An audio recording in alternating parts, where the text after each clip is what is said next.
Good afternoon to our televiewers at sa ating po mga taga-subaybay. We'd like to welcome you to another edition of Kapihan sa Baguio right here at the Luigi's Veranda of the Cordillera Convention Hall of the Baguio Country Club. My name is Andrew Pinero, and with me, of course, is a very lovely and dynamic Regional Director of the Philippine Information Agency, Ma'am Helen Tibaldo. Good afternoon, Ma'am Helen. Good afternoon, Andrew. Welcome back.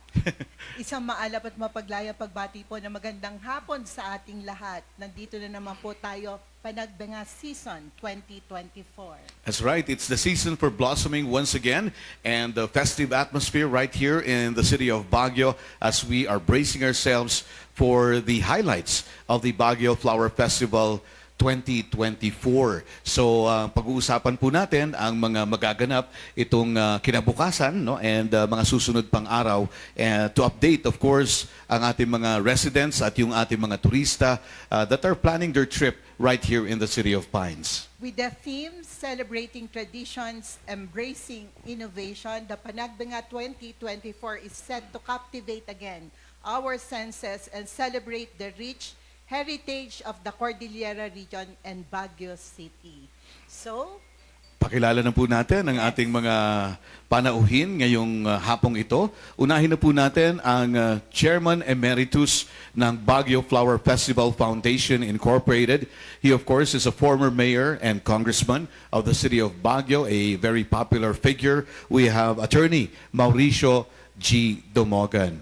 Sir, magandang hapon po and welcome to Kapihan sa Baguio. Good afternoon, Andrew and Eileen, to our media partners and friends who are with us this afternoon, our co-panelists who are in front. Sa ating lahat, magandang hapon. Again, we express our gratitude for your continuing cooperation and support for Baguio Flower Festival that we have been doing every year. Sa blessings ng ating Panginoon, kahit anong hirap na daanan natin, we are still here doing and celebrating Panagbenga. This is Panagbenga 2004 with the theme, as already been said, celebrating tradition, embracing innovation. Kapartner po lahat tayo to achieve the theme. We have a list of activities that will start, of course, during the opening on Saturday, February 3, 2024. All of us are invited. To all of you who are viewing us in television, all of you are invited. So let us all wish for a successful, efficient 2024 Panagbenga. Iyon. Mamaya po may katanungan ng ating mga kasamahan sa media sa inyo, sir. And si former mayor hindi tumatanda, no? He looks as if 20 years ago, ganyan yung tsura niya. First time I met him. But anyway, let's move on and introduce our next panelist. He, of course, is the Executive Committee Chairperson of the Baguio Flower Festival. We have Sir Anthony De Leon. Sir Anthony, magandang hapon po and welcome to this edition of Kapihan sa Baguio. Thank you, Andrew, to Ma'am Helen, and to my co-panelists, our media friends who are with us this afternoon. And we'd like to welcome everyone in this Kapihan for the prior to the opening parade of the 2024-28 Panagbenga Flower Festival of Baguio. And we're quite excited again. Here we are. We're expecting a lot of visitors again in the city of Baguio. Your secretariat, headed by our Chief of Staff, Ms. Vange Paino, is working closely with the different government offices and also with the different sectors and participants to make sure this would be a bigger and better flower festival celebration than last year. So we hope to see more of you people participate in this year's Flower Festival celebration. Thank you very much and good afternoon. Thank you very much, Sir Anthony. It always is a challenge, Ma'am Helen, for the organizers of the Baguio Flower Festival to outdo yearly. previous years. Yes, yung yearly na performance nila. It's quite difficult doing that. And of course, we also have the president of the Baguio Flower Festival Foundation Incorporated. We have Sir Freddy Alquiros. Sir Freddy, magandang hapon po. Yeah, magandang hapon. Thank you very much, Andrew, Helen, to my co-panelists for being available this afternoon. Nagtaka nga ako bakit hapon ngayon eh. Usually umaga tayo. But anyway, andito na naman tayo. It's now the Panagbenga season and it has dawned upon us again. And as mentioned, the opening parade is going to be on Saturday. 7 o'clock for the prayers at the Panagbenga Park. But before that, we'd like to invite everyone as well. We're opening the Baguio Blooms tomorrow as well as the landscape competition. Bukas na po yan.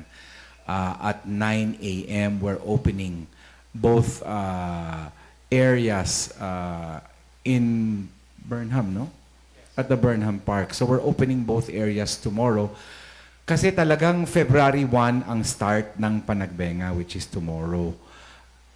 However, the only reason we moved the parade on the 3rd ay dahil po sa schools para hindi na po mag-declare ng holiday off for the schools, hindi na sila mababawasan ng school time. So ginawa na nating Sabado. And we'd like to inform you that there will be 6 elementary school contingents that will be competing for elimination this coming Saturday. So, sana po, nandyan po tayong lahat. We always pray for good weather for the whole month of February and all the way until March the 3rd. So, magandang hapon sa inyo. Thank you very much, Sir Freddy. And napag-usapan nga yung paghahanda. And of course, this group is tasked to take care of organizing the different activities and the highlights of the Baguio Flower Festival. We have the Chief of Staff of the Secretariat of the Baguio Flower Festival 2024. We have Ma'am Vange Paino. Ma'am Vange, magandang hapon po. Sound check. Magandang hapon po sa inyong lahat, members of the media, to Andrew and Ma'am Helen.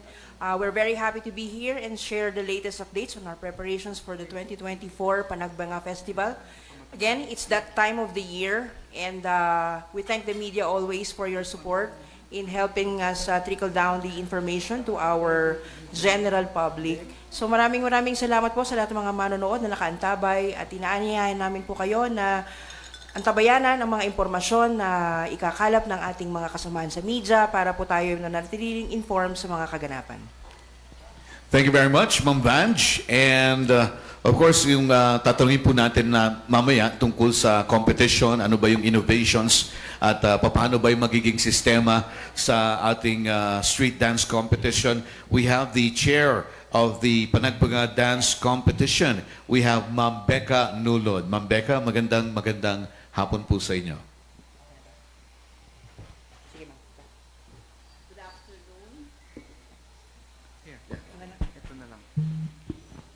Magandang hapon po sa inyong lahat. Maraming salamat, Sir Andrew and Ma'am Helen, and all the media persons who are here supporting the Panagbenga Festival. The competition on Saturday will be the drum and lyre competition. Ito po ang participants will be the elementary schools of Baguio. We invite you to witness a vibrant and very culturally influenced performance on Saturday. We hope that you will be with us this Saturday at marami pa po kayong makikita during the parade. Even the cultural groups will also be there. Maraming salamat po. So what we will see on Feb 1 is a teaser of the Grand Street Parade and the Float Parade. Ma'am Becca. Apo, sigurado yan, Ma'am Helen, at hindi lang yun, pati yung sa ating cultural competition, which has been separated from the Grand Street Parade so that people can appreciate more no yung kultura natin dito sa Cordilleras through dance. And kasama rin po natin ngayong hapon no a person who did a wonderful job last year in maintaining peace and order, managing yung traffic natin. Although, alam natin na pag Panagbenga, of course, inevitable yan. Panagbenga or not, it's inevitable that there is traffic. No? But he has done a wonderful job in mitigating no? and making sure that traffic is not that bad and making sure that the peace and order and the crowd control was done, was managed very well. So we have the chief or the City Police Director of the Baguio's finest. We have Police Colonel Francis Bulwayan Jr. Sir, magandang hapon po sa inyo. Good afternoon, Sir Andrew and Ma'am Helen and all our friends from the media. Totoo yan po, sir.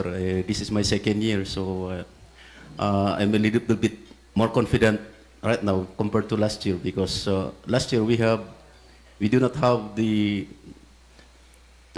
for 3 years, we did not have the Panagbenga. So we introduced, parang nag-back to zero tayo sa crowd control and all other aspect of security. But this Panagbenga, we introduced several innovations as we have already a basis last year. So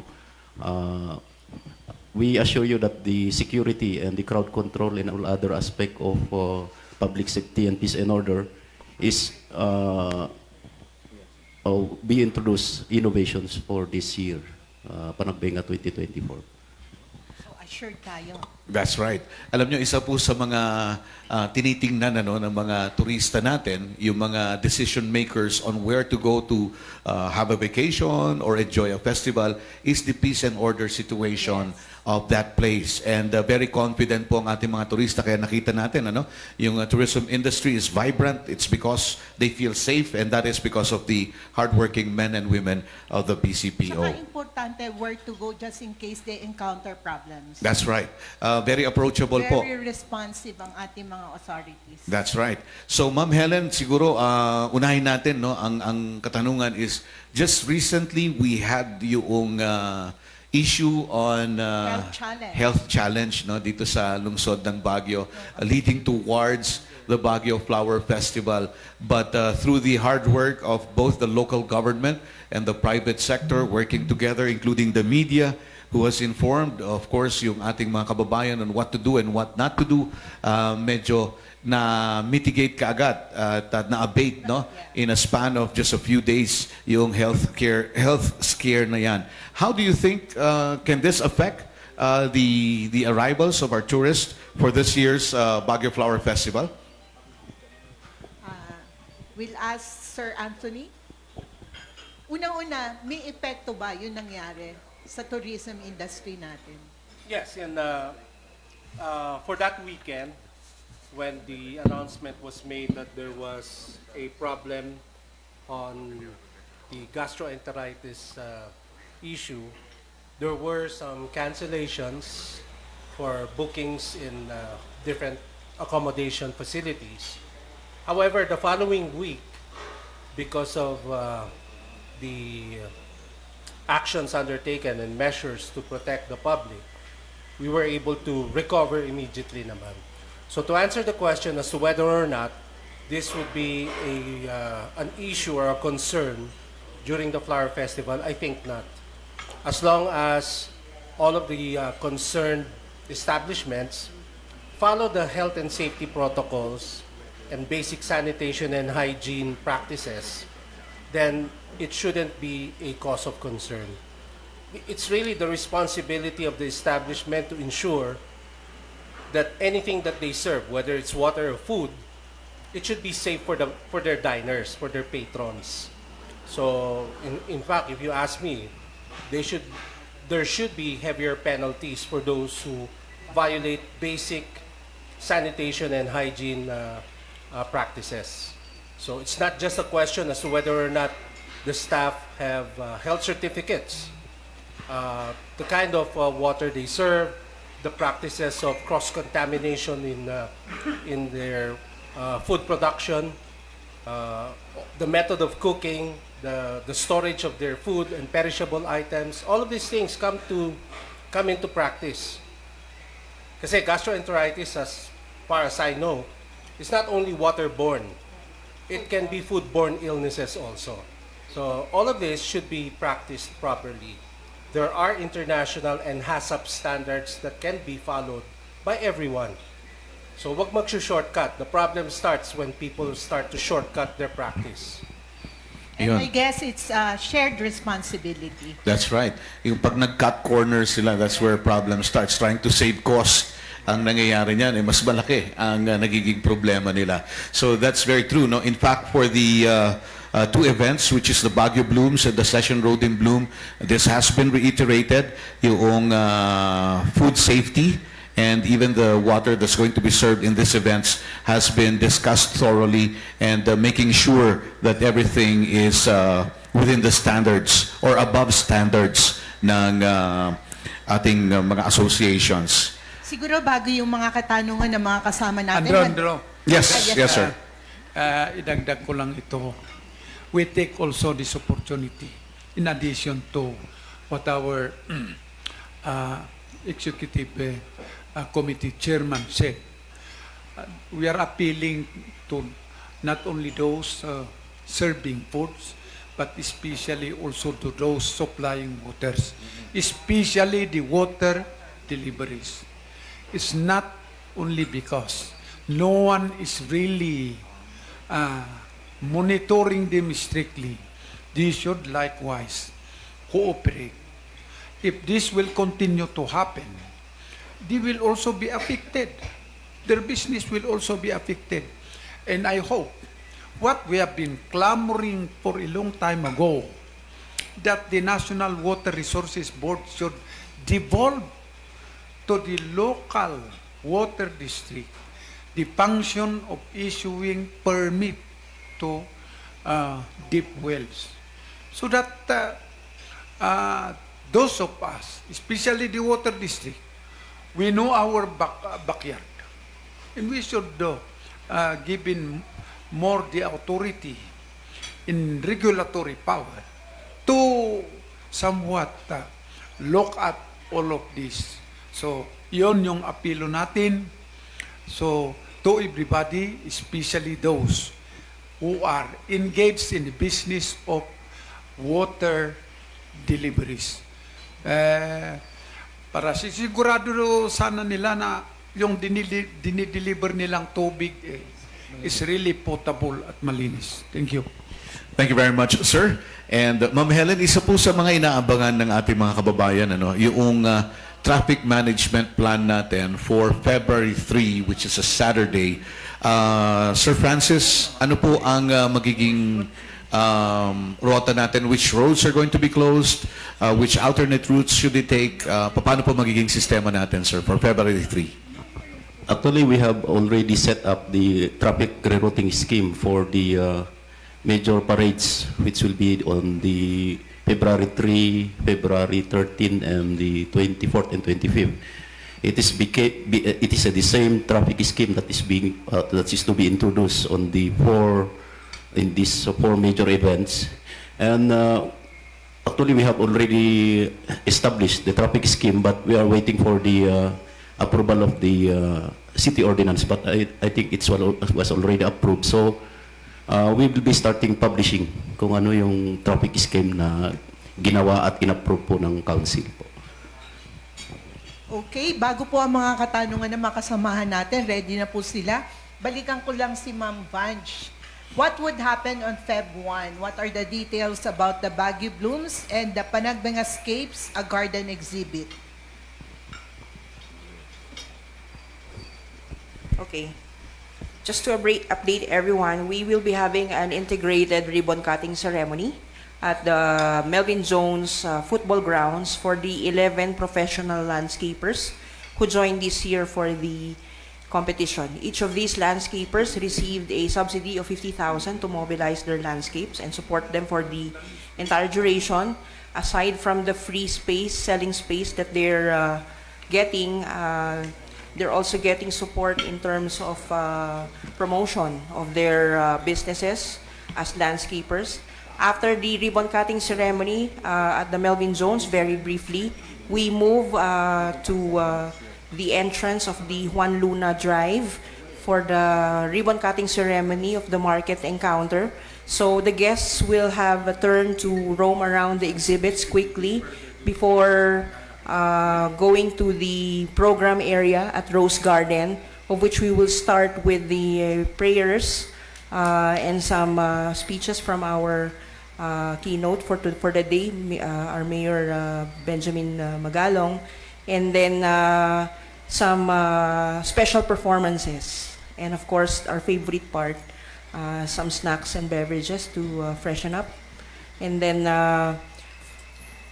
after that we will have the closing remarks by our president, and then everyone will get to have an opportunity to roam freely through the exhibits after the short program. Yun. That of course is a welcome kwan, for the photographers, especially dun sa kasamahan natin sa media, who's excited to see yung masterpiece or yung mga works of art ng ating mga landscapers. Let's go to Ma'am Becca. Ma'am, yung ating 6 na elementary school performers, is there any special instruction from them? Ang challenge lagi sa atin is how do we maintain the gaps from every performer in the parade. How do you attack this issue this year? This year, there will be street performances po.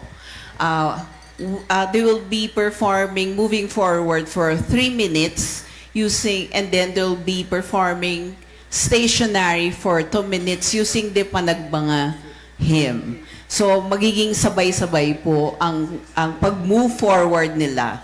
We have technical judges who will be helping us in the control of the parade movement para po maging maganda yung flow ng parade.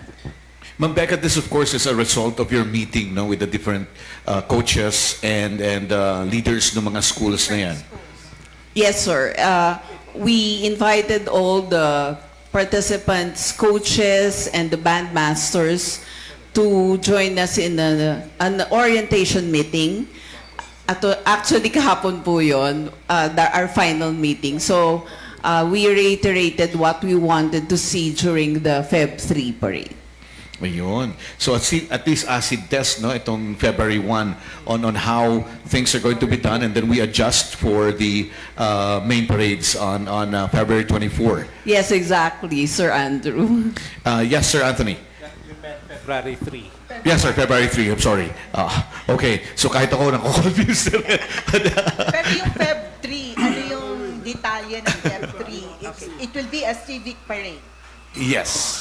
Yes. So which means it's not only the street dance performers, but different sectors are invited, including and especially the government offices, whether national or local, including the barangays, the municipalities in Benguet.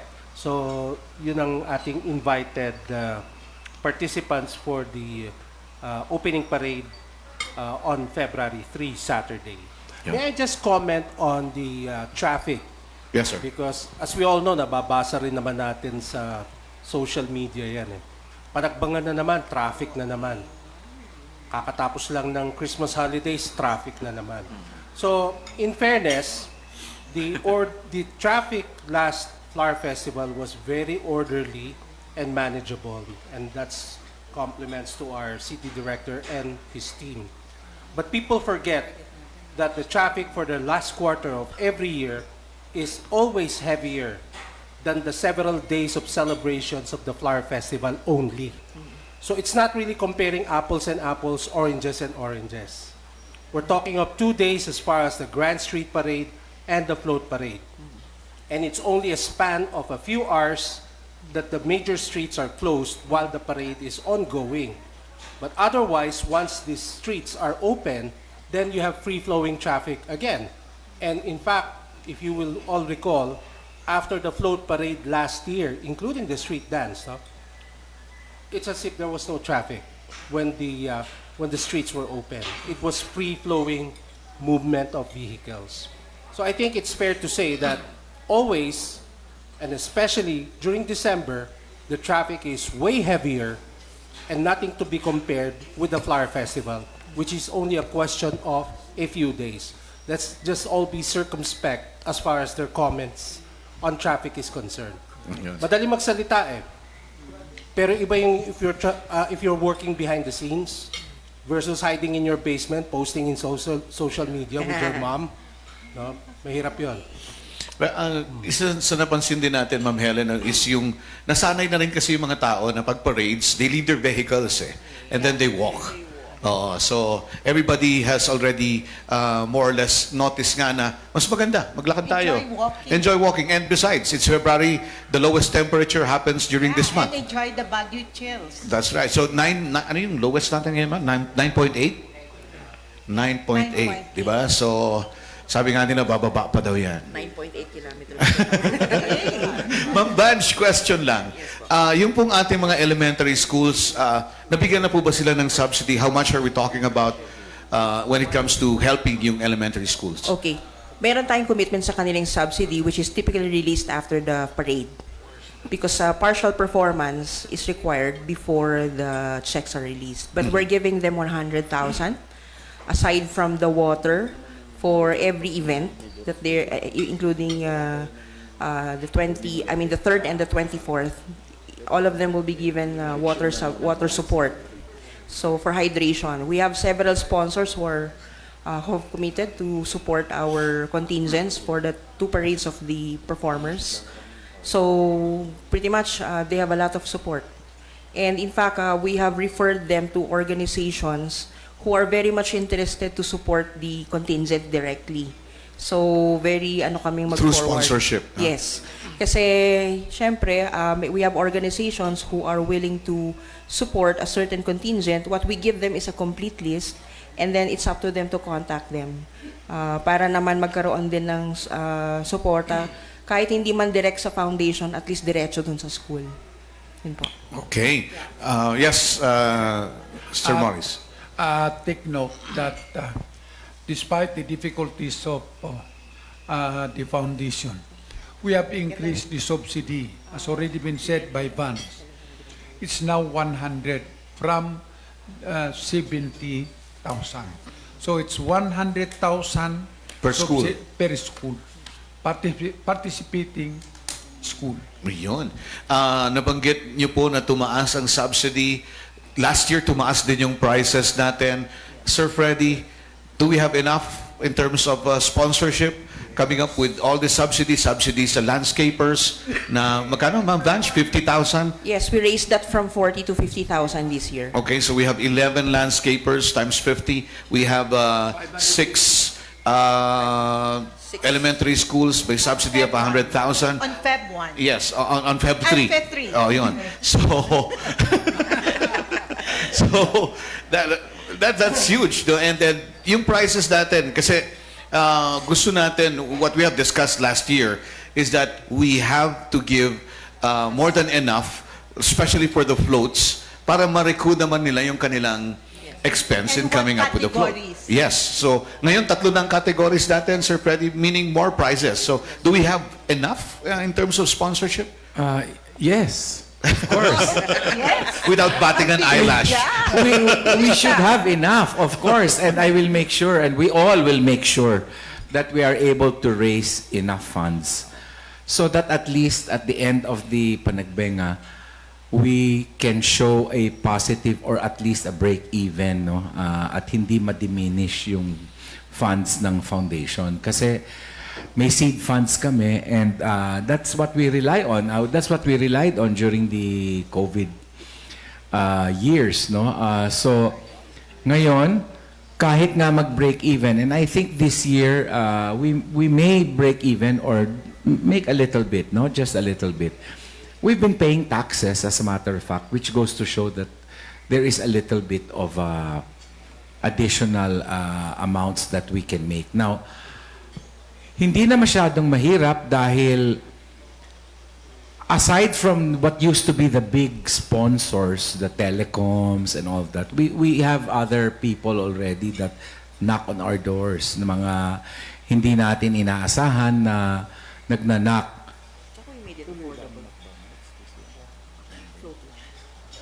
McDonald's is finally coming up with a float. Believe it or not. Yeah. Plan to write Sky Cable for sponsorship.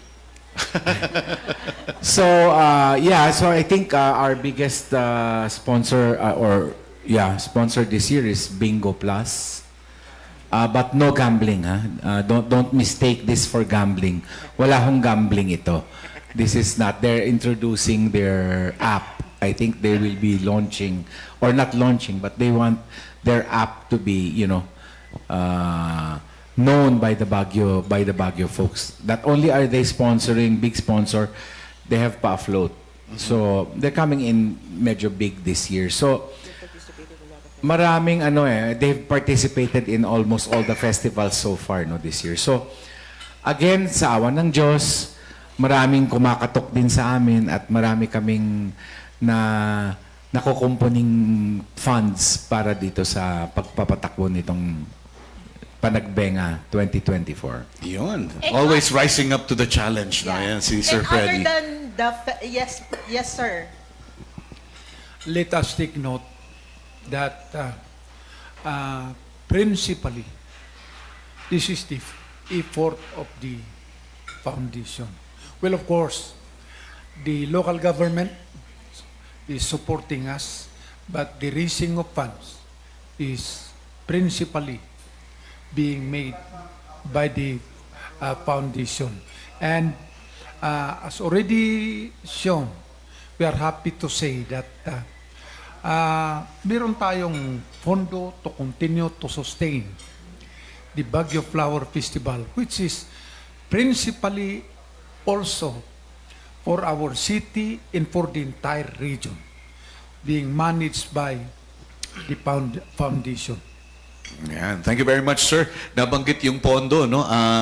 Isa dun sa mga pondo po na kinukuha natin dun sa 4 million dati ng city, na wala na ngayon yung 4 million is yung media contest, which continued last year, no? Na meron tayong media contest. By the way, the awarding will be on Wednesday, Session Road in Bloom, Kapihan, for last year's media contest, which is now funded by the Baguio Flower Festival Foundation Incorporated. So, we'd like to, as early as now, say congratulations dun sa mga winners natin And to sa all ating those media who contest. submitted their entries. Yes, that's for last year, no. So, i-award po 'yan doon sa main stage ng Session Road in Bloom on Wednesday. That's the Session Road in Bloom, Kapihan.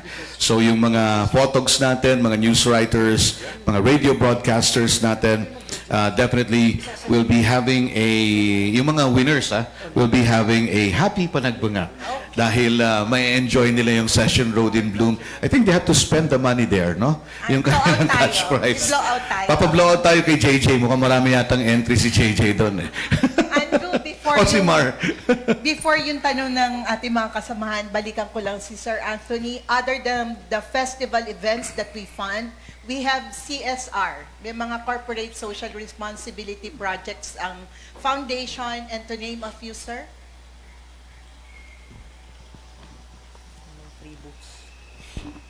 We have free books. Free books sa session. Yes. Of course, when we undertake the Session Road in Bloom, we offer free booths to some of the sectors who wish to have a booth in Session Road, like the Baguio Women's Club, the Delphic Society, Rotary Club, and other civic groups that we assist. And on top of that, of course, the Baguio Flower Festival also undertakes programs for the environment, and we sometimes buy pine tree seedlings and do some tree planting in Panagbenga Park. So, yun po yung ginagawa natin doon sa some of the CSR that we can provide. But of course, we can always do more. And of course, ma'am, yung aside from yung nabanggit ni sir, pati mga visually impaired, they are part of the Session Road in Bloom, Yes. yung group ng ating mga kapatid na We visually have impaired. a feeding program every Thursday of the Session Road in Bloom, and we invite all those provided to us by DSWD and Oxwadud. They bring them at the main stage of Session Road in Bloom, And even those that are not provided to us by said offices, even those that are in the streets of Session Road, we invite them to come over and join. And that's where we distribute the food packs and some gift items. Minsan nagpapa-contest pa si Andrew ng Q&A, bigyan ng jacket yan, mga ganon. So, we do what we can. So, it's really for the Baguio community. And even during disasters and calamities, affected families. Yes, that's true po. Okay. Yes, Sir Freddy. Yeah. In line with the funds, no, and the CSR that we do, so we'd like to reiterate na the community-led activities, no, if you want to come up with your event, please, wag na kayong mag-solicit sa foundation kasi said na rin kami. I mean, we are really earmarking all our funds to the very important events and very important, and the media is one of them. That's very important to us. So, this one is funded talaga by the foundation. Pero, you know, the community-led events, kung may mag-host ng Miss Panagbenga or whatever, you do it. We will put you in the calendar. That's our help. We will help you promote. But please raise your own funds. Raise your own funds for prizes, rental of venue. If you can get the city to host the venue, well and good. But please, raise your own funds kasi mahirap na talaga. We cannot allocate anymore kasi nga wala na tayo yung 4 million leeway na dati. So, hindi na talaga pwedeng ma-allocate dyan sa mga community-led events. So, if you want to put up a community-led event, we will try to help you raise funds, but it cannot come from the foundation. Yun. Thank you very much, Sir Freddy. And of course, reminder din, no, doon sa ating mga kasamaan sa media on February 3 during the opening day parade, just wear your company-issued media ID, and that is going to be recognized by the crowd control, which is the Baguio City Police Office, discussed earlier with Sir Francis. Yearly naman natin ginagawa yan dahil yung ating opening day parade is really a community parade, no? Yung Feb 1 or Feb 3, no? Yung opening day parade na lang, banggitin natin. Wag na yung araw, ma'am. Nahihilo ko doon. So, yung opening day parade is really for the community. So, yung magpapa-accredit na lang po yung mga media for the highlights, which is the Grand Street Parade and the Grand Float Parade, where the Media Secretariat, again, will be at the Baguio Convention Center. Okay? So, let's go with the questions of our friends from the media. Ito, from Manila Bulletin, we have JJ Landingin. JJ, magandang hapon and welcome to this Kapihan sa Baguio. Magandang hapon po. Sir Freddy, gusto lang po namin malaman bakit po hindi na bumalik yung 4 million na subsidy ng LGU. Matagal na ho yan. I think since pre-pandemic, we already agreed with the city na hindi na sila magbibigay. May okay, in a way, no, in exchange for that is originally they gave us the Session Road event and then the Baguio Blooms event, no. Dapat wala nang problema yan, but there were problems in the first few years, but now wala nang problema. So we decided that the foundation will be the sole funder of this event, that it is really private sector in tandem with city as far as the area's traffic management and spaces in the city that's going to be allocated for the foundation for the Panagbenga. So ngayon wala na. I mean, the city council does not anymore give us any problems because precisely when we were accepting the 4 million or when we were tying up with that 4 million, oh my God, the times we would be called to the city hall, to the session hall, so that we would answer all questions. Dadaan kami sa butas ng karayom bago maksara ang session road on the dates that we want and all that. Kasi ang kanilang paninindigan, may 4 million silang binibigay. Pero ever since we stopped that 4 million, wala na. So I think it's best this way. Anyway, the foundation is able to raise the funds. Again, there are two sides to the coin there as far as the 4 million is concerned. However, since we can run it without the 4 million of the city, it's best we keep it this way para it is really private sector. Yeah, okay, thank you. Let's just put it in the proper perspective. Number one, the city does not give 4 million to us. They allocate a budget of 4 million for the Flower Festival, not for the foundation. That is their counterpart contribution for the festival. So we never touch the money, we don't see the money, we don't disperse the money, we don't liquidate the money, we don't do the audit report for the money. It's just an understanding that they will allocate 4 million for the festival. It's not even for the foundation. So we have nothing to do with how that is dispersed. At most, what we will do is recommend how it can be allocated or distributed by the city government to participants or certain activities. So it's up to them how they will allocate those funds, the 4 million. Whether they make it as a part of the prizes for the media competition, for the Alay sa Kalinisan funding to keep the city clean during the festival, or during the Pony Boys Parade, or the Mr. Panagbenga. Yun po yung mga allocation na nire-recommend namin for the city government on how to use best the 4 million budget. But it's a, I think it's a misunderstanding if it's going to be termed as binibigay. Wala pong binibigay sa amin. Ina-allocate nila na budget for the festival. On the other hand, tama naman yung sinabi din ni President Freddy, we can sustain it, the foundation can handle it, and we're able to find ways and means on how to fund the festival, probably, and more. And at least, not the city council, but even before, no?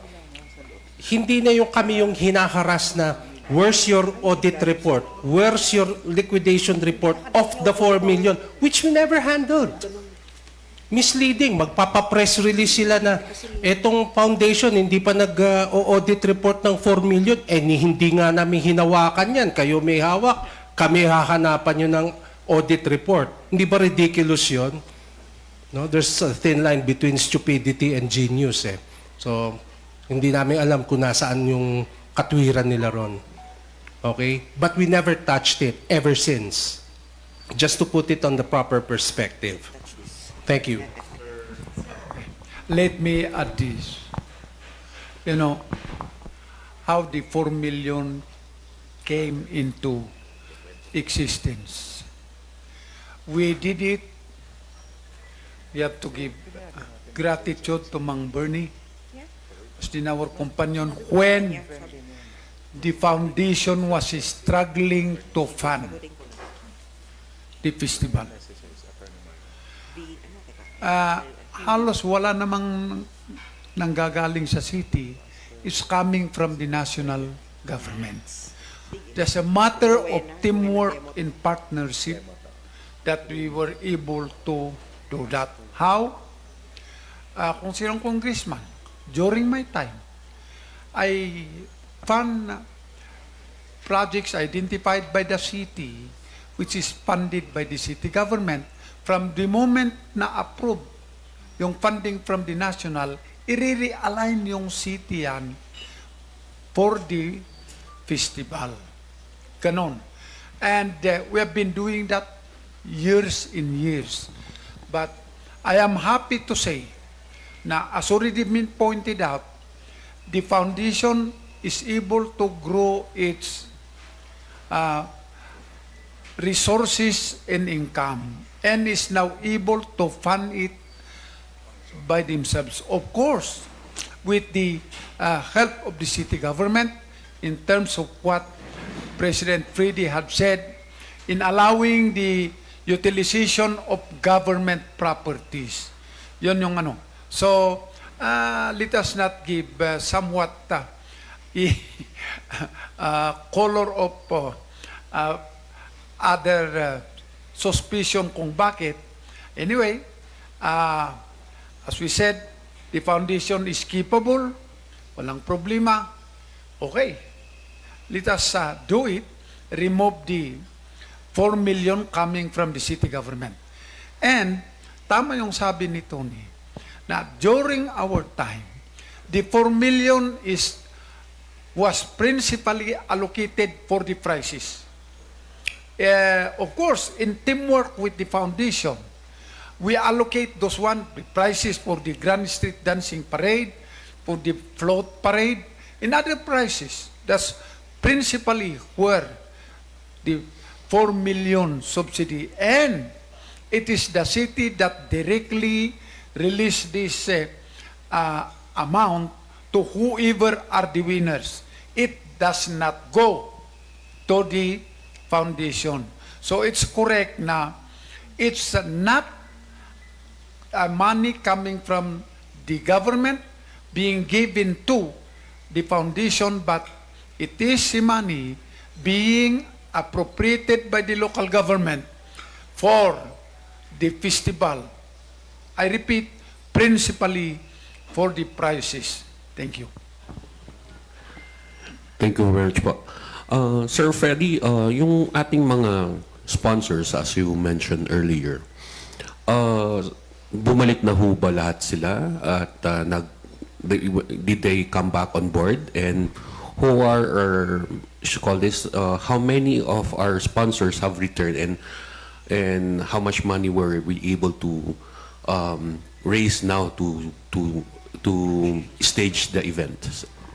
Yeah, everybody has come back, no? Although some or majority are of a lower amount, no? Hindi na katulad nung dati, no? Na malalaki ang mga amounts, no? Mas maliit na. And maybe it's because the recovery period from COVID, hindi pa sila nakaka-fully recover, but nonetheless, maraming, imbis na biggies, maraming small na pumapasok. Maraming new, upcoming, new companies that are coming in. But you have the usual, the telecom companies, PLDT, Smart, Globe. Although Globe has not come in for the past 2 years, no? They've decided to come, but it's a very small amount. I mean, you know, but we do not exclude people. You want to sponsor, we will accept your money, and we will also give you the commensurate exposure to what you give, no? Kung maliit lang yan, di medyo mas maliit din ang exposure na makukuha nila sa sa Panagbenga. But as I said, maraming nagbibigay, and we are able to raise now at least about 7 million in cash and in kind, no? At least 7 to 8 million in cash and in kind. And then, of course, what we get, the proceeds we get from Baguio Blooms and then Session Road in Bloom, enough.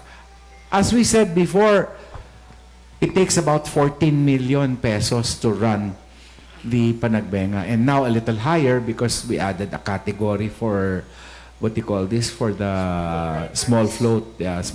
I don't know if there are any takers, but, you know, we are ready. And we increase the subsidy. Yes, and we increase the subsidy. So, you know, there's additional. So yung 14 million yan, we have not really calculated now magkano na talaga yan. So anywhere from 14 to 15 million, we're able to raise that and a little more so that we can add to the coffers of the foundation. But rest assured that we are always with open ears kung sinong mga interesado. And if you know of others that are interested to get exposure during the Flower Festival. Ang ayaw lang namin is makikiride sa Flower Festival, sa parade, nang hindi kumbaga nakikiride on lang, ayaw namin ng ganon. We don't like these things. Like, that's why we never allow politicians to come, floats of politicians. Buti na lang this year is not election year, no? So, there's no threat of any.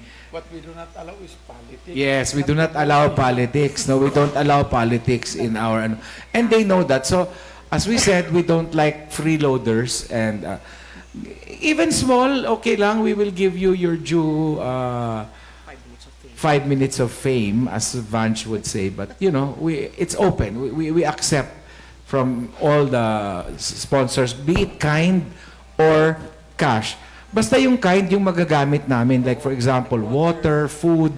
Yan ang kailangan namin na marami kasi we feed a lot of volunteers. We feed a lot in the BCP. I mean, there's a lot of people that we have to feed on the parade days. No? So, yun ang mas importante sa amin. Yes, if I can add also to that, tama yung sinabi ni Freddy na we don't like na nakikiride lang.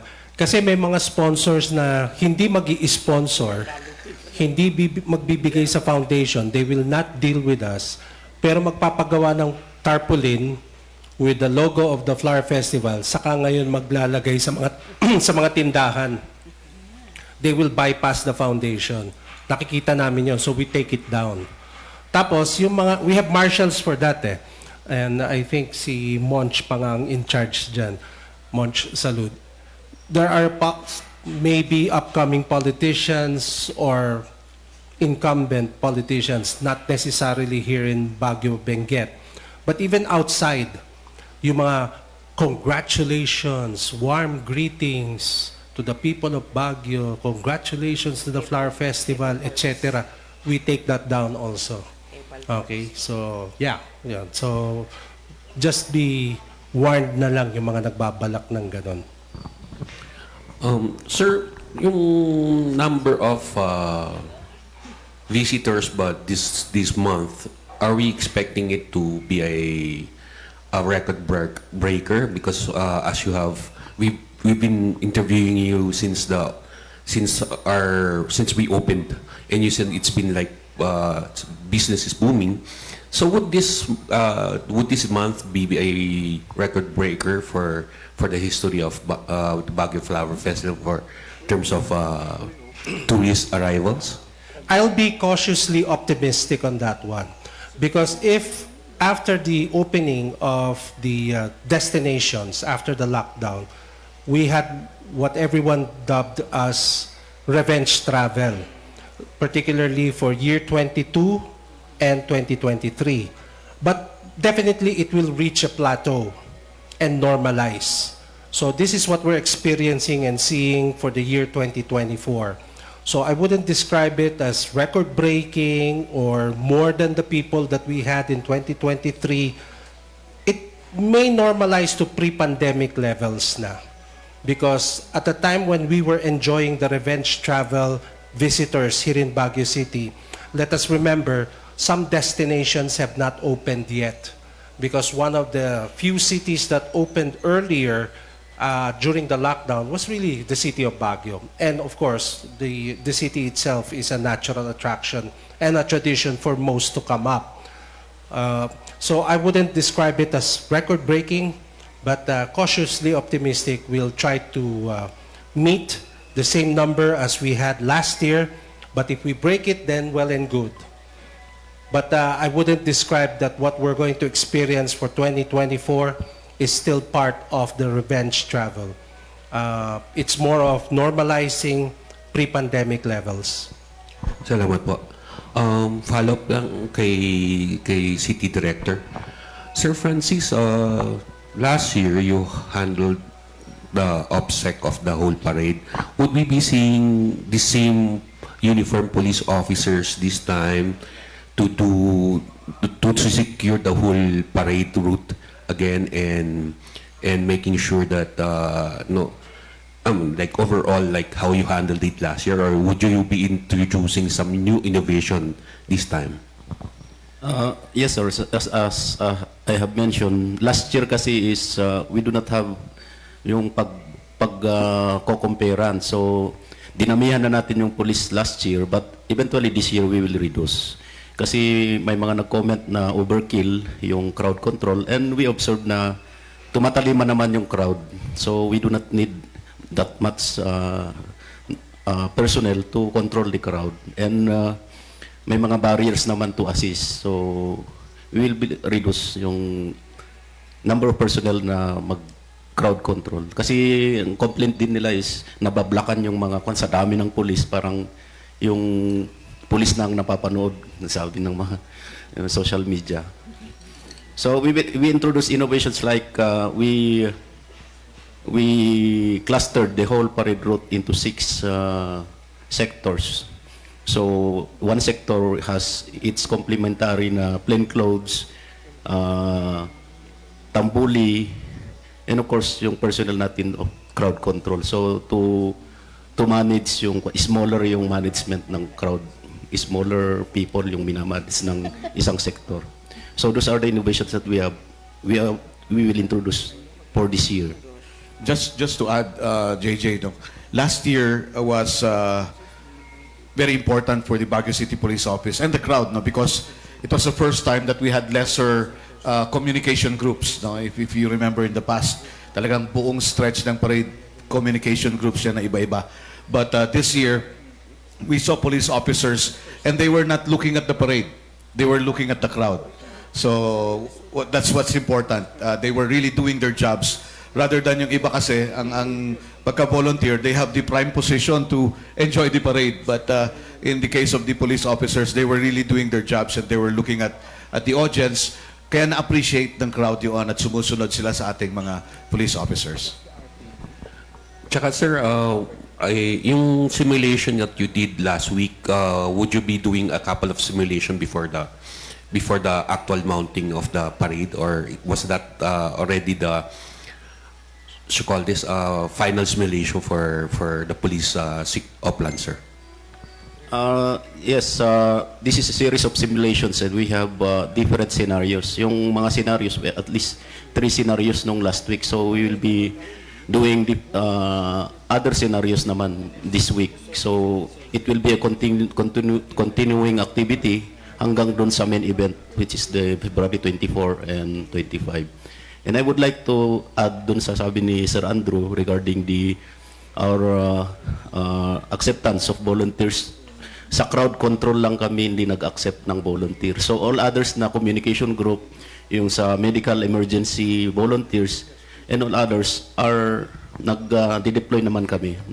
Kami yung nag-assist sa deployment nila. But on crowd control nga, because we've been doing a lot of rehearsal sa mga pulis natin, at kung magsisingit tayo ng bagong salta, we have to make another orientation sa kanila. So we made it the point na pulis lang talaga ang crowd control and some interns, police interns, because they are participating in our rehearsals prior sa activity po. Sir, are you expecting any VIPs visiting the city during this time, sir? I think it's not our...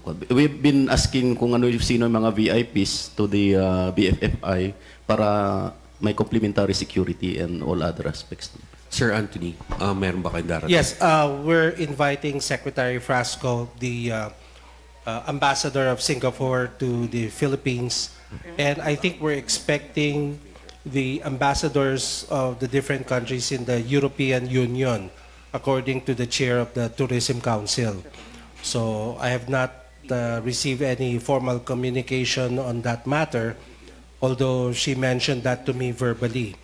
And then we also wrote a letter to BBM.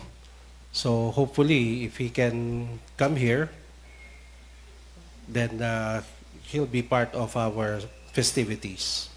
Marami pong salamat. Magandang hapon po. Thank you very much, JJ. No? And Invite din natin si Duterte para... Anyway. we have here, sabi ng kasama natin na si Migs, we're being simulcast on Z Radio through his program, yung Afternoons with Johnny A. So sa ating po mga listeners sa Z Radio, magandang hapon po sa inyo. And Liza, also, yes. live din po tayo sa PIA Cordillera, PIA Baguio, Baguio City Public Information Office, the Panagbenga Baguio Flower Festival Facebook pages, and Z Radio. Yan, magandang hapon po sa lahat ng mga nanonood. Sabi nga ni Ms. Liza, who is the chair for the print media sa ating media committee, sabi niya, totoo yan, no, yung Formilio, naalala niyo pa yung mga media na nananalo doon pumupunta sa Treasury Office to claim their prize. Ang hirap ng liquidation noon, ha? Dahil dadaan ka talaga sa napakaraming documentation para makuha yung prize mo. Alam ni Malu yan, nanalo ka yata dati, di ba? Tapos mawawala yung document mo. Pag nag-submit ka, mawawala nila, uulitin mo ulit, di ba? So, ganun yung pinagdadaanan ng mga winners natin dati. But anyway, we now have a question from... Bombo Jess. Ayan, Bombo Jess. At susundan ni Mar Oclaman of the Filipino Sentinel. Ayan, Bombo Jess, good afternoon. Good afternoon po. First question ko po para kay CD. How prepared is our police force for this year's Panagbenga? Do we need more augmentation po from the regional office? As of now, we are about 90 to 95%. We will just yung mga kailangan mga signages and all others, mga barriers. Yun na lang ang kulang para maikuha natin yung may assure natin yung 100% na yung security sa mga major activities and all other pocket activities the whole duration of the Panagbenga. Sa deployment plan po natin, ilan po lahat yung madedeploy na itong police and mga volunteers na rin po? Sa augmentation pala, we will be expecting about 100 from RMFB and 100 from the regional headquarters. So about 200. Kasama na dito sa all in all, sa PNP personnel is about 1,043 to be exact. Ang police natin na madedeploy. All in all, to include yung mga augmentations. Regarding naman po sa security po, are drones allowed po during the different activities po ng Panagbenga? Anong Drones. Yes, sa BFFI na lang siguro. Yes, we only allow the documentation team of the Secretariat of the BFFI. Anyone else we don't allow. Okay, that's for the safety of the crowd na rin. Okay. To say nothing of the fact that I think they still have to acquire a permit sa CAAP. But nevertheless, even if they do have a permit, we'll still not allow drones to be flown unless authorized by the Secretariat of BFFI. For Sir De Leon pa rin po, you mentioned po kanina na you don't allow politics po. So may protocols po ba about po sa mga national politicians joining the parades po? Yes, they can join the parade. Sabi nga ni Chairman for Life, we allow politicians but not politics, which means they cannot hand out collateral materials or try to break the format of our parade. They should not disrupt the audience, yung nakikipagkamayan or whatever, or come up with some of their so-called music sa float nila. We inspect all of these floats before they are allowed to join the parade. Hindi rin pwedeng may binabato sa crowd, whether it's candy or pera. So, yun hindi natin inaalaw talaga yun. But that is a policy that we've had for 2 decades already, I think. More than 2 decades. It's a policy that we enforce, especially during election period. Thank you po. All right, thank you very much, Bombo Jess. We now have our good friend Mar Oclaman of the Filipino Sentinel. Mar, magandang hapon. Yes, thank you, sir. To Ma'am Bunch. Ma'am, sa elementary participating po, 6 lang po ang nagbigyan ng entry po. Yes po. Bale, usually, yung confirmed registered ang nabibigyan. Kasi we talk to some of these schools, they're not yet ready to go back. Kasi ang dami nag-graduate, it takes time to develop talent, and we have a lot of, kumbaga, yung pandemic talaga, malaki ang impact nun sa mga estudyante. So, some of the schools are building back. So, from 4 of last year, may nag-join this year na 2. So, that's 6. Before the pandemic, we used to have around 12. So, we hope to have that number increase over the next few celebrations. para matulungan din natin na mag-foster yung music and the arts in our children in the public schools. To Sir, ewan ko kung sino sasagot. Follow up lang po regarding po sa subsidy po ng 4 million. Halimbawa po, Sir, magbago po yung administrasyon. Posible po bang may balik po ito?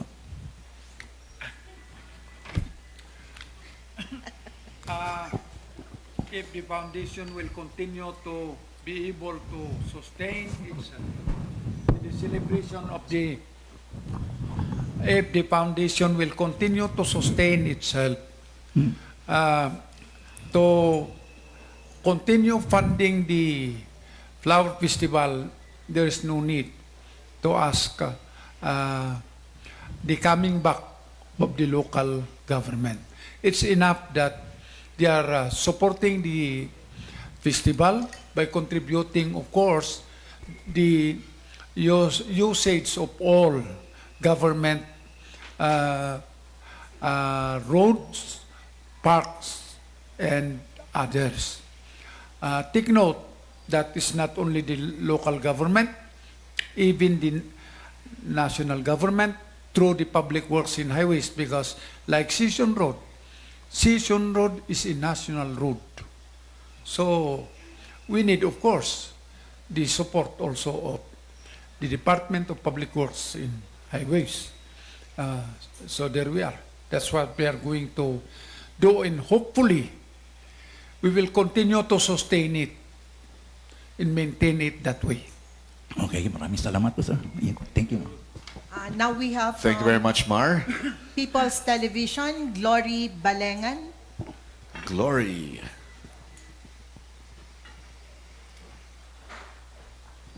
Good afternoon po sa ating mga panel.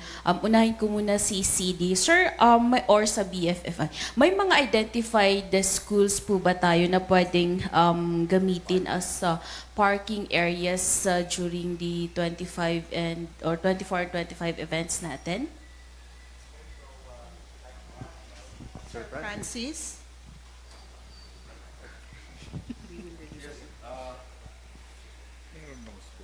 Meron.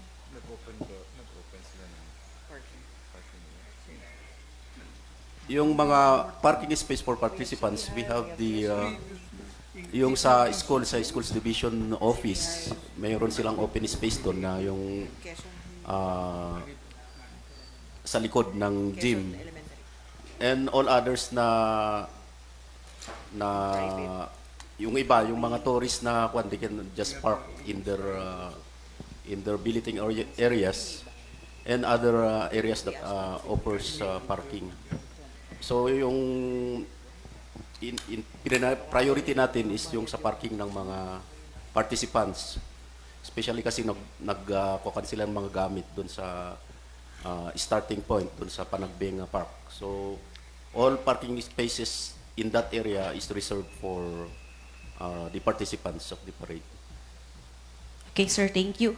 Sa BFFI po, usually kasi after ng mga main events natin like the parade, the street dance and grand float, pumupunta yung mga tao sa mga parks and dun sa like sa Melvin Jones kung saan i-stage yung mga floats natin, and hindi maiwasan po na like sa mga parks may mga yung dating problema po sa basura natin. Ano po yung guidelines or ano yung gagawin natin? May coordination na ba tayo with GSO? Paano po yung garbage management natin? May augmentation Ma'am. Yes, we have an environmental committee that works closely with the concerned government office to maintain the cleanliness of our parks.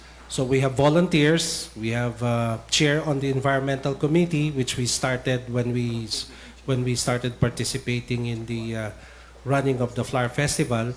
On top of that, of course, we'd like to work closely with the parks management of the city. Okay, sir. Sir, during the launching of Panagbenga, nabanggit po natin na we plan to invite po yung mga iba pang nearby municipalities natin to participate sa ating mga main events. Kumusta na po? May nag-feedback na ba? May participants ba from our nearby areas? If you must know, ma'am, our cultural performers are all mostly from the blessed areas. Our float makers are all from the blessed areas. And most of our blossoms come from Atok and Bahong La Trinidad. So, nearby municipalities have confirmed participation by way of making the floats for the brands. We recommend them. We gave a list of float makers so that mabigyan po sila ng chance to make the floats.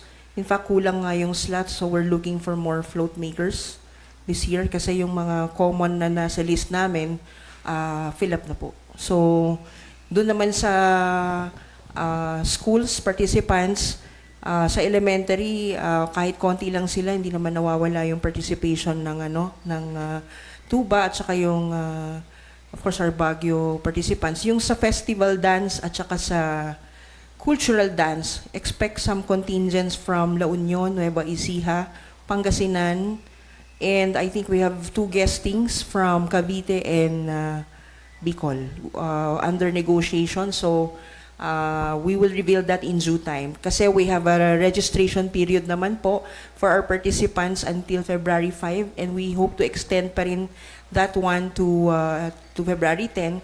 But our cultural dance competition, marami-rami naman po yung sumali. So we'll wait for the final submissions before we can release to the media the official list po.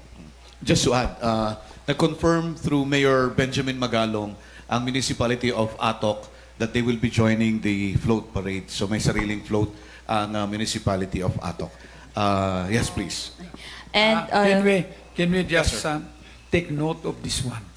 It has always been, from the very beginning, the policy in part and parcel of the mission vision of Flower Festival to include principally the blessed, the adjoining areas. We have been encouraging them to come out with their own festival to jibe with the Flower Festival in the city of Baguio. And when the main events in the city of Baguio are not scheduled, schedule also their main events in their respective areas. Of course, we cannot dictate on them. They are independent, but what I'm emphasizing is they are always welcome because that's part and parcel of the mission and vision of Flower Festival. Not only for the city of Baguio, but especially blessed in the adjoining areas. We are happy that our sister municipality, as far as part of Quezon province, had been participating here. If you look at that lady with a flying eagle uniform, that's from Quezon province. We are happy that it is happening that way, and we hope that especially our blessed municipalities, they will continue to actively participate. And lastly po, ilan po yung parang estimated viewers natin during the February 24 and 25 events? Thank you. I would rather the media and the police do the estimate because any number that comes from us will be self-serving.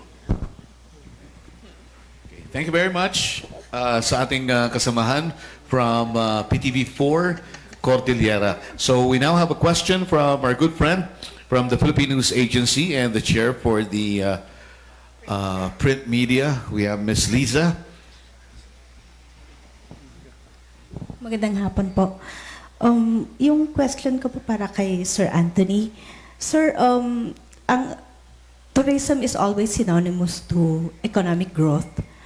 I'd like to know is there a clear manifestation or a clear proof that really Panagbenga is giving economic growth to Baguio City and the neighboring areas?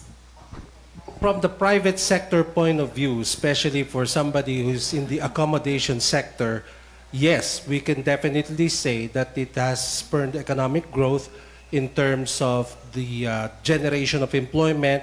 Other stakeholders in our industry is able to benefit from the higher occupancy that we experience. Of course, that will generate food sales, and then of course it will we'll have to order more supplies, which will benefit the purveyors. But in terms of the other sectors and businesses, that should be best answered by the sector concerned, or particularly the local government office in terms of the taxes being paid by the tourism stakeholders. And also, I would think the Department of Tourism, they more or less have a better record than what we can speak for in terms of our association in the HRAB and BCC. I would also suggest the DTI because they would be in the best position to tell whether or not the small, medium enterprises are also benefiting from the Flower Festival. Because otherwise, if I'm going to speak for those different sectors, it would be based on perception only. But I can only speak for the accommodation sector. Let me add this one. I hope you can access with the study of St. Louis University that will positively answer your question. All right, during my time, let me cite this one.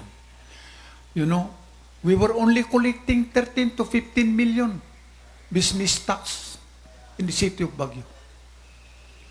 This continued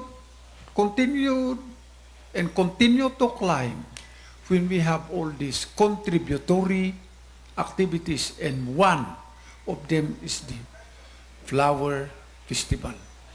Look at the business taxes being paid now from the business sectors. It's not 13 to 15 million. It's already to the tune of 300 or even more in terms of business tax. And this is coming from the different businesses operating in the city of Baguio. Because again, one of the major purposes of Flower Festival is to sustain the tourism industry of the city of Baguio. As pointed out by, of course, our executive chairman committee, even the adjoining areas, not only in employment, the flower growers, we usually coordinate with them for them to plant flowers to see to it that it will be harvested during Panagbenga, so that we will not be importing from Davao in other places, but principally it will be supplied by them what are needed in the floats that are being made to be utilized in the float parade. So it is contributing to our economy. Salamat po. Balikan ko po si Sir Anthony. Sir, you mentioned yung HRAB. At punta na lang tayo doon sa HRAB. Meron po bang clear-cut na proof na talagang itong mga tourism activities nagbe-benefit ang ating miyembro ng HRAB? Well, we can easily glean from the number of hotels we have now versus without the Flower Festival before. So it would be a sign of a clear proof that investment in Baguio in terms of putting up accommodation facilities and restaurant facilities is very worthwhile in terms of return on investment and in terms of generating business and employment. So I think the thing speaks for itself, no? So compare the number of hotels we had before in 1996 or 97 versus how many do we have right now. And we can all ask, what's your occupancy during this period, notwithstanding the increasing number of room inventory that we have here in Baguio. Based on the feedback of the HRAB, during the Flower Festival, they're all fully booked. So it says a lot. Of course, they'll not declare or disclose to me what the revenues are. That would be foolhardy, di ba? So I think the mere fact that they're able to tell to the association that they're fully booked is an indication, a clear-cut proof, and the thing speaks for itself that indeed it is good for tourism. Remember the time when there was a room inventory shortage because of the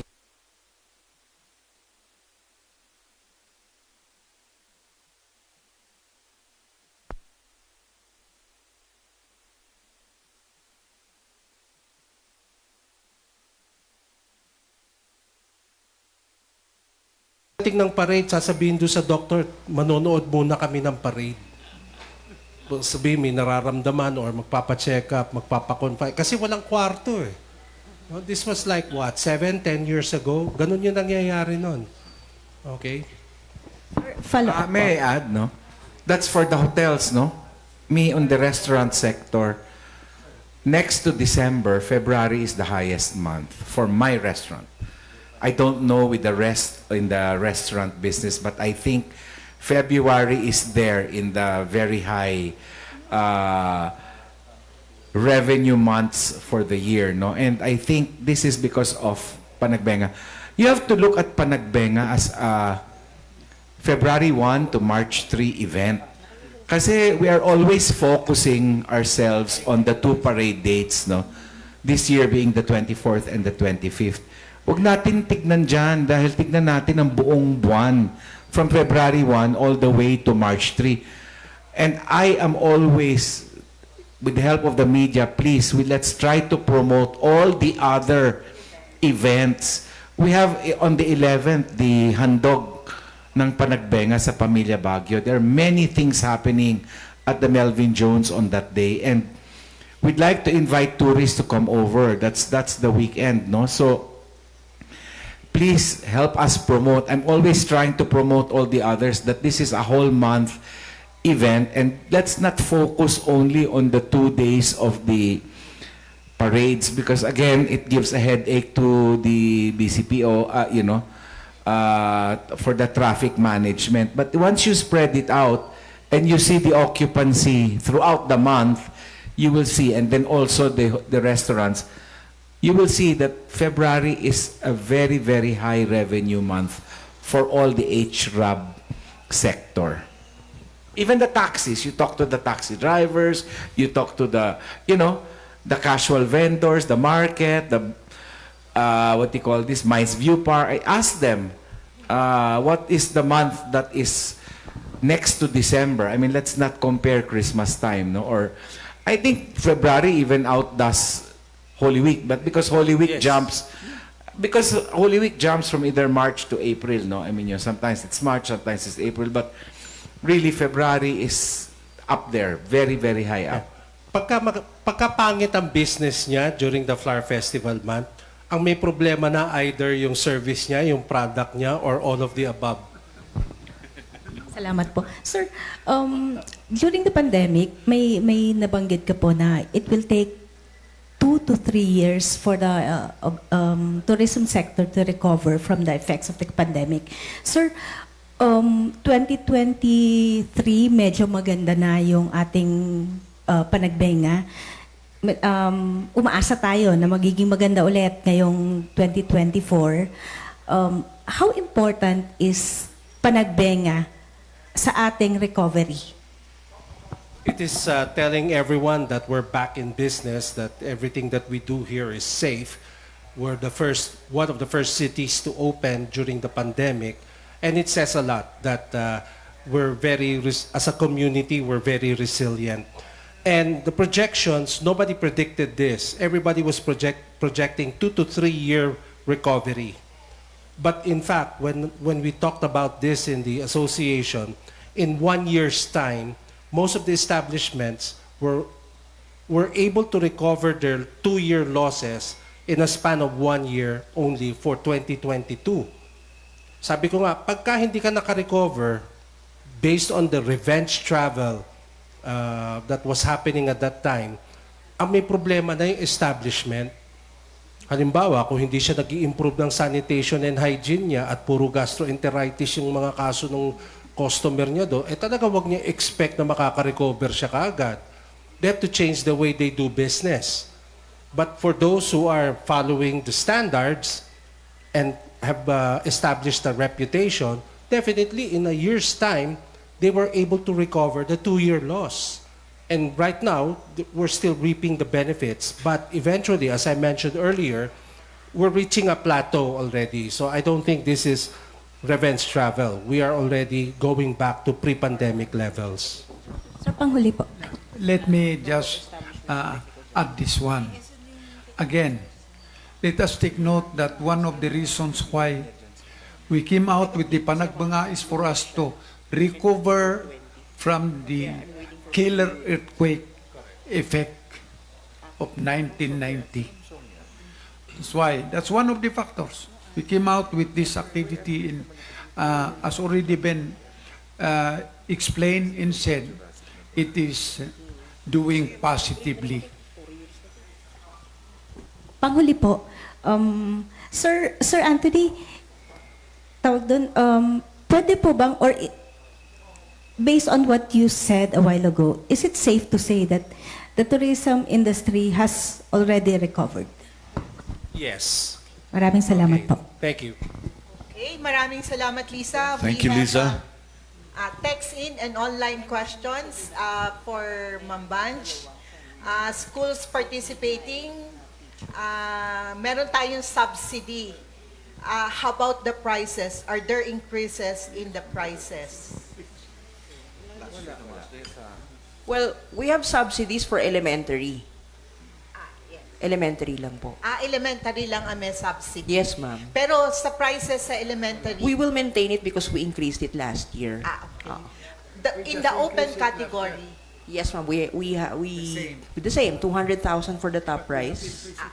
We increased it last year po. That usually was 150. So we increased. And the consolation prices was previously 40,000 for open category ng festival dance. Naging 50 na po yun last year. ma'am, for the street dancing parade, normally mga schools ang nagpa-participate and universities. Yes, ma'am. Open din po ba to sa mga agencies? Yes, ma'am. Pag open category po, pwedeng barangay, organizations, schools na may combination ng out-of-school youth, LGU, open. It's pretty much open. Ma'am, pwedeng paki-clarify ano po ang yung big, medium, small? Okay, for small floral carts, the maximum dimension there is 8 feet, minimum of 4 feet. And the width is 4 feet also. So, if you check the porter carts sa palengke, nasa 7 feet yon, 4 feet. Pag nilagyan mo ng bulaklak yon, sa maximum 4 feet. Pwede rin po for motorized, we have golf carts na 2-seater. Pwede rin po yung 4-seater na golf carts.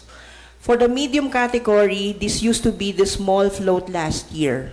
So, nakalagay naman po sa guidelines yung maximum width and height nun. And we refer to the large floats that are yung big float last year. So, nire-classify lang namin para ma-accommodate yung small floral carts. Mabanggit ko lang po, in 2020, when the BFFI provided the subsidy for street dance for the schools and we had to cancel the flower festival, hindi na po namin hiningin ibalik yung 200,000 na subsidy. So, it's a loss it was a loss on Yes. the part of the foundation. Okay. The forms available for the float Yes, ma'am. competition Yes, sa Secretariat. In fact, sa Messenger, readily downloadable na yun pagka nag-click ka ng Deadline for submission. We're very flexible with the deadline, but only so far submission of registration, we will continue to submit until the orientation. Kasi mga February 11, we should have the orientation so that we can have the participants oriented already, the do's and don'ts. But kahit naman a day before sasali yung float, pinapayagan naman po namin kasi kung ready na siya, nandun na siya at pumasa naman po sa guidelines yung float niya, pumapayag naman po kami on a case-by-case basis. Opo. Basta ang importante lang sa amin, ma-register, ma-approve yung design, at saka po nag-comply po sa standards and guidelines po ng BFFI. We don't look at any political party as far as the floats are concerned.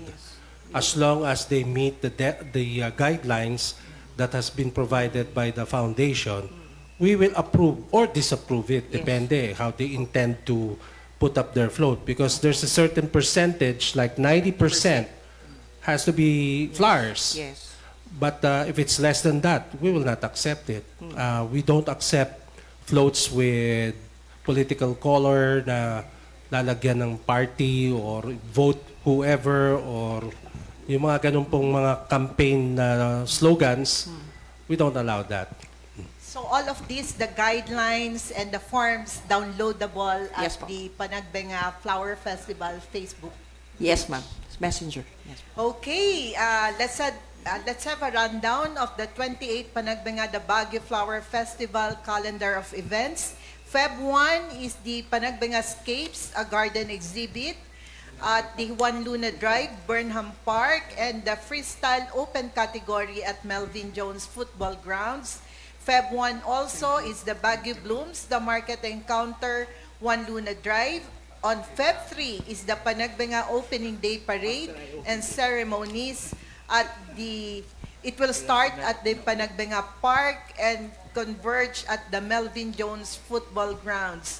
February 5 to 13 is the Baguio City Spring Festival celebration. Feb 11, Spring Festival Little Chinatown. Feb 13 is the Grand Colorful Parade organized by the Baguio Filipino-Chinese community at Session Road. Feb 11 is the school-based competitions Fresh Floral Fusion, Floral Arrangement and Dish Garden at the Rose Garden, Burnham Park. Feb 11, 9 a.m. Handog ng Panagbenga sa Pamilya Baguio at Melvin Jones Football Grounds. Feb 15 to 17 is the Philippine Military Academy Grand Alumni Homecoming at Fort Del Pilar. Feb 16 is Ligawan, a Valentine's series featuring Mr. Ian Veneracion at the Baguio Convention and Cultural Center.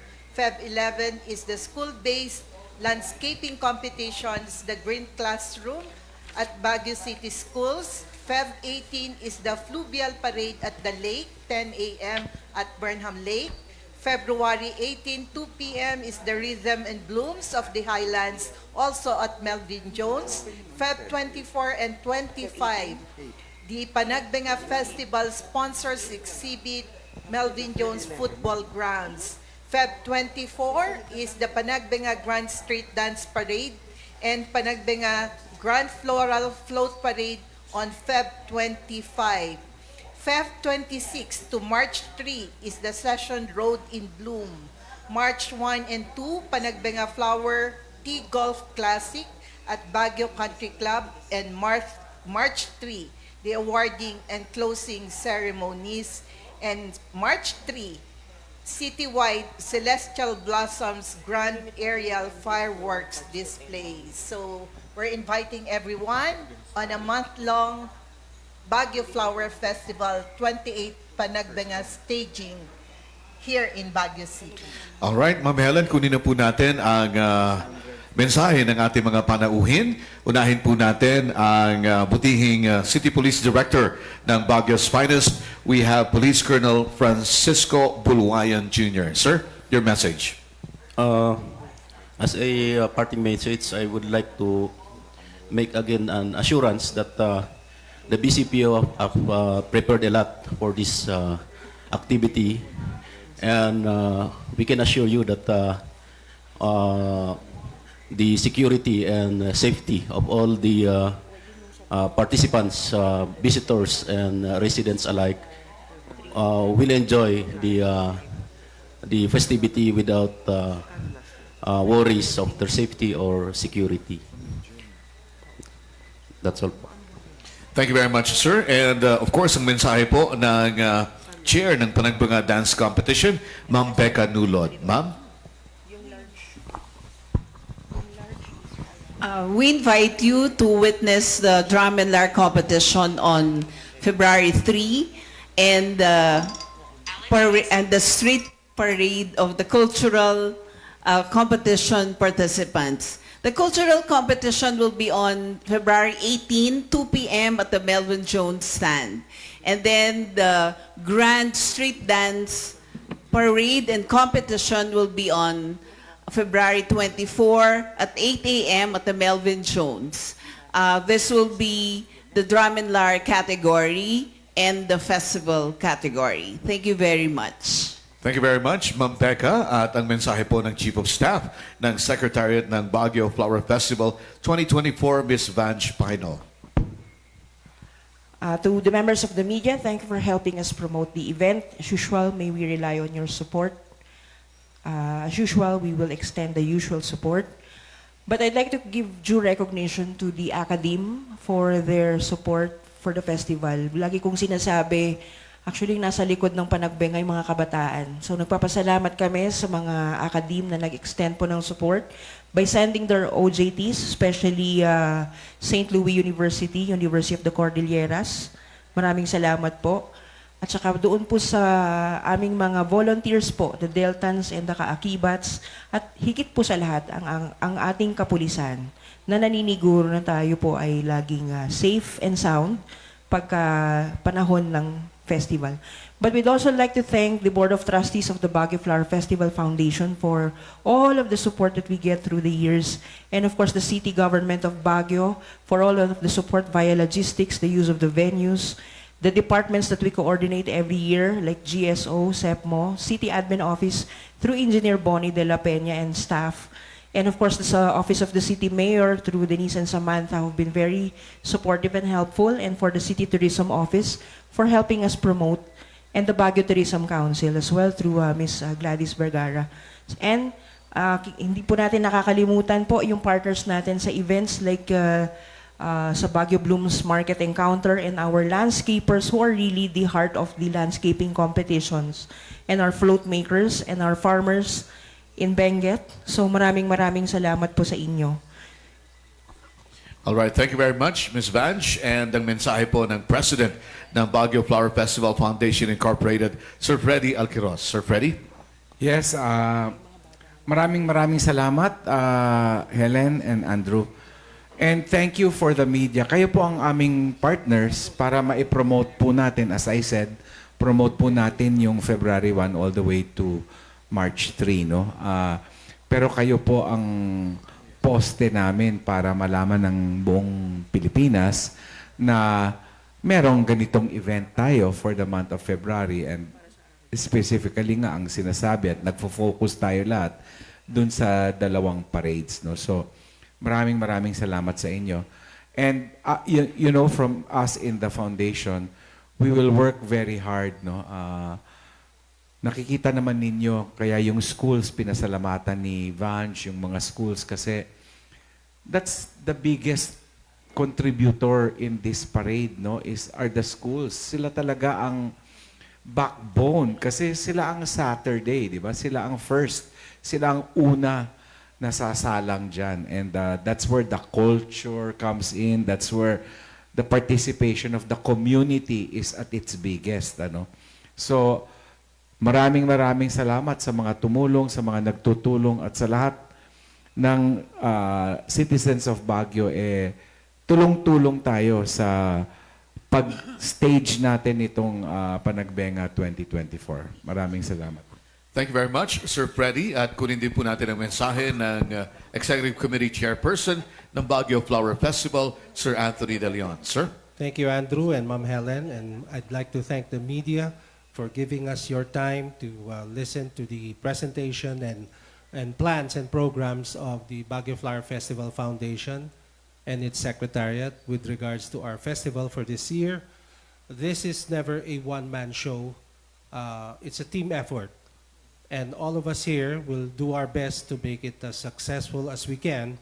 But of course, we're going to need all the support and feedback from the community, so we can always do better than what we did the last time. And hindi naman sa panunumbat, I just like to emphasize this. None of us here in the foundation receive honorariums, per dimes, or allowances, or salaries. Sometimes we spend our own just to assist the organization of this festival. Unlike in the past, meron pang nangungumission sa pag-solicit ng sponsors. Alam ni former Mayor Dumogan yan. And here, we're trying to get all of the sponsors that we can gather, and it will inure to the benefit of the foundation and eventually to the participants. So wala po tayong ganung klaseng arrangement. Even the organizers of the trade fair, for example, the market encounter, we have strict instructions dun sa organizer, kay Mrs. Chagwaten. You are not to give any single centavo to anyone. You are not obliged to do so. Because if we find out that in any way or form that you do give money to whomever is asking so that you'll be able to undertake your trade fair in the Rose Garden, we will remove you as part of our organization of the trade fair. That's very clear. So we want to run this as strictly as possible, as transparent as possible, as honorable as possible. And we hope that everybody conducts the same manner also. So again, thank you and good afternoon to all. Thank you very much, Sir Anthony. Bago po natin kunin ang mensahe ng Chairman Emeritus ng Baguio Flower Festival announcement, sa ating mga kasamahan sa media, if you want to be accredited and be part of the coverage team of the Grand Street Parade and the Grand Float Parade, ang ating accreditation will be happening next week at the, yung dati, no, sa may Baguio Convention Center, yung dating triage ng city. So, yun, i-COVID test na rin namin kayo kung gusto nyo. So, joke lang. Local and national media. Yan, no? So, yung ating mga kasamahan, yung mga kasamahan natin dito sa city, mauna na kayo para makuha nyo na kaagad yung ID nyo. Para yung problemahin na lang natin yung mga galing pa ng national. So anyway, let's get the message of the Chairman Emeritus of the Baguio Flower Festival Foundation Incorporated. We have former Mayor and Congressman Mauricio G. Dumogan. Sir? Thank you, Andrew and Ellen, and to our panelists. Let me join the panelists, the officials of the foundations, present or not, in again expressing our gratitude to your continuing support with us in doing the festival in our city of Baguio. And also thank all those who one way or another is contributing for the success of the flower festival. We keep on saying, this is our festival, not anybody else but our festival. As already mentioned by the chairman of the executive committee, we do not receive here any honorarium. I do not know why. They made me as chairman for life. I want to, of course, give it also to others, not me. But as a good follower, I cannot do otherwise but to accede with the decision of the Board of Trustees giving me that title. And that explains the reason why I am still here with you. So, again, maraming salamat sa inyo. We pray that the Lord will continue to extend His blessings to each and every one of us, including our families. To you who are listening in the different radio stations, viewing us in the television stations, you are all invited to join us in the Panagbenga 2024. God bless to each and everyone. Thank you very much, Attorney Mauricio Dumogan. Ma'am Helen? Maraming salamat, Andrew. Maraming salamat sa ating mga panuhin. You're all invited and enjoy the vibrant festivities of Panagbenga 2024.